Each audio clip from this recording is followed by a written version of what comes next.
Shortly after Solomon took over as king, God appeared to him and said, "Ask for whatever you want me to give you." Solomon asked God to give him wisdom, to know the difference between right and wrong. God not only promised to give Solomon wisdom, but great riches and honor as well. He ruled for many years, growing in wealth and fame. He also wrote down many wise sayings called Proverbs. Solomon planned to finish building the temple his father David wanted to build. When it was finished, Solomon and the other leaders sacrificed a huge number of animals in worship to God. In some areas, Solomon did follow what God told him to, but in others, like worshiping other gods, he failed.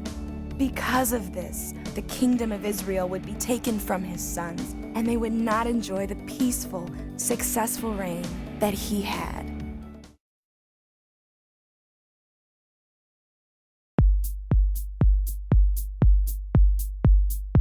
At the end of King Solomon's reign over Israel, God told a man named Jeroboam that he would become king over all but one of the tribes of Israel. But Solomon wasn't ready to give up the throne, so he tried to kill Jeroboam, who escaped and fled to Egypt. A short while later, Solomon died, and his son Rehoboam was named king. The people were unhappy with the heavy taxes placed on them and went to complain, along with their spokesperson, Jeroboam. Despite their complaints, the king refused to listen.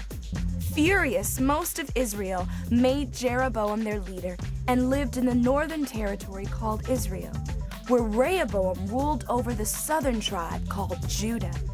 After being a united country for many years, Israel was now split in two. The new king of the northern territory, Jeroboam, was worried that when his people returned to the south in order to worship at the temple in Jerusalem, they might be persuaded to become loyal to Rehoboam instead of him. So he devised a plan. He constructed 2 golden calves and told his people that they were the gods that helped them escape from Egypt many years earlier. Then he had a huge festival to worship these gods, and unbelievably, the Israelites went along with it.